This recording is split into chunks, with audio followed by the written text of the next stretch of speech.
बता रहा हूं, बताऊं? हैं? रहने दो। विशेष तरह सदवा स्त्रियों के लिए, मीन्स सुहागिन स्त्रियों के लिए, वैसे तो कोई भेद है ही नहीं, सदवा हो अथवा किसी और रूप में हो। पार्थिव शिवलिंग की पूजा का विधान बताया गया है। जो देवियां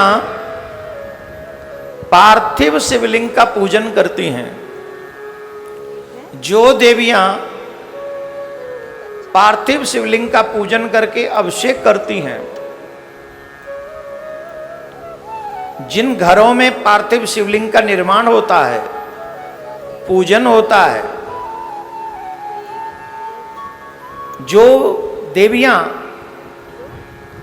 अपने द्वारा पार्थिव शिवलिंग का पूजन करती हैं, अपने बच्चों से भी पूजन करवाती हैं, अपने पति से भी पूजन करवाती हैं,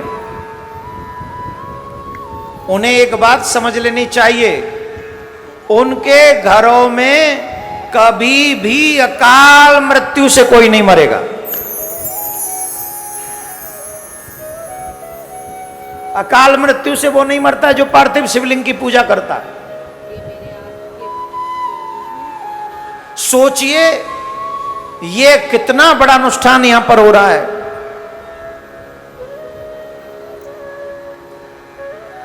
हमारे पुराण कहते हैं पार्थिव शिवलिंग की पूजा काल मृत्यु दूर कर देती है हमारे घरों से। प्रमाण के तौर पे अभी सुभद्रा की कथा मैंने आपको सुनाई, ना उसकी अकाल मृत्यु हुई ना उसके बच्चे की।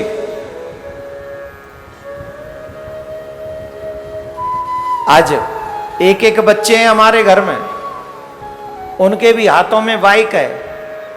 कल मैं यहां से जा रहा था, कथा करके जब गया शाम को, तो एक माई का लाल,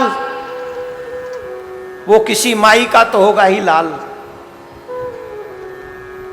जय फ्लाई ओवर की बगल में, ये हमारा यूं कट करके मथुरा साइड,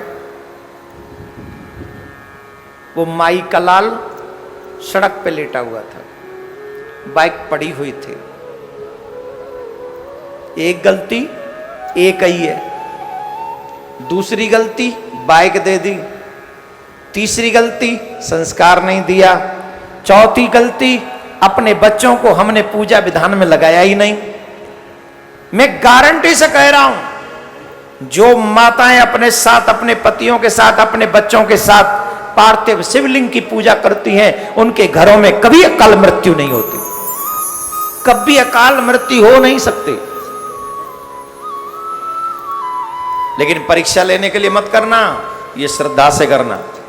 तो जो चाहते हैं कि हमारे घरों में अकाल मृत्यु ना हो, चाहे यहां आकर अथवा अपने घर से ही अपने और अपने बच्चों के नाम से इस विशाल अनुष्ठान में आप अपनी भूमिका निश्चित कीजिए, अकाल मृत्यु नहीं होती।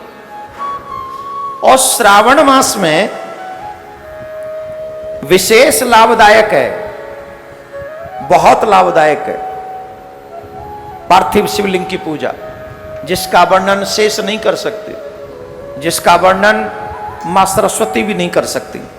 इतने लाभदायक है, अकाल मृत्यु को दूर करने वाली ये पार्थिव शिवलिंग की पूजा है। तो हमको चाहिए कि महादेव की इस पार्थिव शिवलिंग पूजा को हम लोग भी अपने बच्चों के लिए करें। बोलो राधे राधे। जोर से बोलना पड़ेगा, और जोर से बोलना पड़ेगा, और जोर से।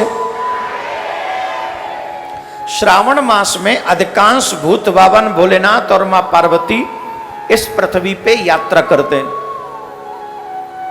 और जब वो अपने भक्तों को देखते हैं, अपनी